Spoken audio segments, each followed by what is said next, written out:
जय श्री कृष्णा। भक्तजन हो, आज हम भगवद गीता के 5वें अध्याय कर्म संन्यास योग के बारे में बात करने वाले हैं। कर्म संन्यास योग के प्रारंभ में अर्जुन ने कहा, हे कृष्ण, पहले आप मुझसे कर्म त्यागने के लिए कहते हैं और फिर भक्तिपूर्वक कर्म करने का आदेश देते हैं। क्या आप अब कृपा करके निश्चित रूप से मुझे बताएंगे कि इन दोनों में से कौन सा अधिक लाभदायक है? श्री भगवान ने उत्तर दिया, मुक्ति के लिए तो कर्म का परित्याग तथा भक्तिमय कर्म दोनों ही उत्तम है, किंतु इन दोनों में से कर्म के परित्याग से भक्ति युक्त कर्म श्रेष्ठ है। जो पुरुष न तो कर्म फलों से घृणा करता है और न कर्म फल की इच्छा करता है, वह नित्य सन्यासी जाना जाता है। यहाँ पर श्री कृष्ण कहते हैं कि हे अर्जुन, ऐसा मनुष्य समस्त द्वंद्वों से रहित होकर भवबंधन को पार कर पूर्णतया मुक्त हो जाता है। अज्ञानी ही भक्ति को भौतिक जगत के विश्लेषणात्मक अध्ययन से भिन्न कहते हैं। जो वस्तुतः ज्ञानी होते हैं वे कहते हैं कि जो इनमें से किसी एक मार्ग का भली भांति अनुसरण करता है वह दोनों के फल प्राप्त कर लेता है। जो यह जानता है कि विश्लेषणात्मक अध्ययन द्वारा प्राप्त स्थान भक्ति द्वारा भी प्राप्त किया जा सकता है और इस तरह जो सांख्य योग तथा भक्ति योग को एक समान देखता है वही वस्तुओं को यथारूप में देखता है। भक्ति में लगे बिना केवल समस्त कर्मों का परित्याग करने से कोई सुखी नहीं बन सकता, परंतु भक्ति में लगा हुआ विचारवान व्यक्ति शीघ्र ही परमेश्वर को प्राप्त कर लेता है। जो भक्तिभाव से कर्म करता है वो विशुद्ध आत्मा है और अपने मन तथा इंद्रियों को वश में रखता है। वह सभी को प्रिय होता है और सभी लोग उसे प्रिय होते हैं। ऐसा व्यक्ति कर्म करता हुआ भी कभी नहीं बंधता। दिव्य भावनामृत युक्त पुरुष देखते, सुनते, स्पर्श करते, सूंघते, खाते, चलते फिरते, सोते तथा श्वास लेते हुए भी अपने अंतर में सदैव यही जानता रहता है कि वास्तव में वह कुछ भी नहीं करता। बोलते, त्यागते, ग्रहण करते या आंखें खोलते बंद करते हुए भी वह यह जानता रहता है कि भौतिक इंद्रियां अपने अपने विषयों में प्रवृत्त है और वह इन सबसे अलग है। जो व्यक्ति कर्म फलों को परमेश्वर को समर्पित करके आसक्ति रहित होकर अपना कर्म करता है वह पाप कर्मों से उसी प्रकार अप्रभावित रहता है जिस प्रकार कमलपत्र जल से अलग रहता है। योगीजन आसक्ति रहित होकर शरीर, मन, बुद्धि तथा इंद्रियों के द्वारा भी केवल शुद्धि के लिए कर्म करते हैं। निश्चल भक्त शुद्ध शांति प्राप्त करता है क्योंकि वह समस्त कर्म फल मुझे अर्पित कर देता है।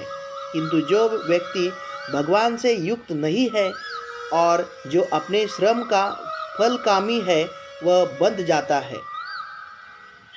जब देहधारी जीवात्मा अपनी प्रकृति को वश में कर लेता है और मन से समस्त कर्मों का परित्याग कर देता है तब वह 9 दौरों वाले नगर यानी भौतिक शरीर में बिना कुछ किए कराए सुखपूर्वक रहता है।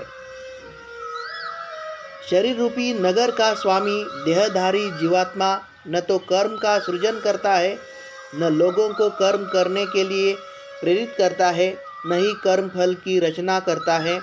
यह सब तो प्रकृति के गुणों द्वारा ही किया जाता है। परमेश्वर न तो किसी के पापों को ग्रहण करता है न पुण्यों को, किंतु सारे देहधारी जीव उस अज्ञान के कारण मोहग्रस्त रहते हैं जो उनके वास्तविक ज्ञान को आच्छादित किए रहता है। किंतु जब कोई उस ज्ञान से प्रबुद्ध होता है जिससे अविद्या का विनाश होता है तो उसके ज्ञान से सब कुछ उसी तरह प्रकट होता जाता है जैसे दिन में सूर्य से सारी वस्तुएं प्रकाशित हो जाती हैं। जब मनुष्य की बुद्धि, मन, श्रद्धा तथा शरण सब कुछ भगवान में स्थिर हो जाते हैं तभी वह पूर्ण ज्ञान द्वारा समस्त कल्मश से शुद्ध होता है और मुक्ति के पथ पर अग्रसर रहता है। विनम्र साधु पुरुष अपने वास्तविक ज्ञान के कारण एक विद्वान तथा विनीत ब्राह्मण, गाय, हाथी, कुत्ता तथा चांडाल को समान दृष्टि से यानी समभाव से देखते हैं। जिनके मन एकत्व तथा समता में स्थित है, उन्होंने जन्म तथा मृत्यु के बंधनों को पहले ही जीत लिया है। वे ब्रह्म के समान निर्दोष है और सदा ब्रह्म में ही स्थित रहते हैं। जो न तो प्रिय वस्तु को पाकर हर्षित होता है और न अप्रिय को पाकर विचलित होता है। जो स्थिर बुद्धि है, जो मोह रहित है और भगवत विद्या को जानने वाला है, वह पहले से ही ब्रह्म में स्थित रहता है। ऐसा मुक्त पुरुष भौतिक इंद्रिय सुख की ओर आकृष्ट नहीं होता, अपितु सदैव समाधि में रहकर अपने अंतर में आनंद का अनुभव करता है। इस प्रकार स्वरूप सिद्ध व्यक्ति परब्रह्म में एकाग्रचित्त होने के कारण असीम सुख भोगता है। बुद्धिमान मनुष्य दुख के कारणों में भाग नहीं लेता, जो कि भौतिक इंद्रियों के संसर्ग से उत्पन्न होते हैं। हे कुंती पुत्र, ऐसे भोगों का आदि तथा अंत होता है, अतः चतुर व्यक्ति उनमें आनंद नहीं लेता। यदि इस शरीर को त्यागने के पूर्व कोई मनुष्य इंद्रियों के वेगों को सहन करने तथा इच्छा एवं क्रोध के वेग को रोकने में समर्थ होता है, तो वह इस संसार में सुखी रह सकता है। जो अंतकरण में सुख का अनुभव करता है, जो कर्मठ है और अंतकरण में ही स्मरण रमन करता है तथा जिसका लक्ष्य अंतर्मुखी होता है, वह सचमुच पूर्ण योगी होता है।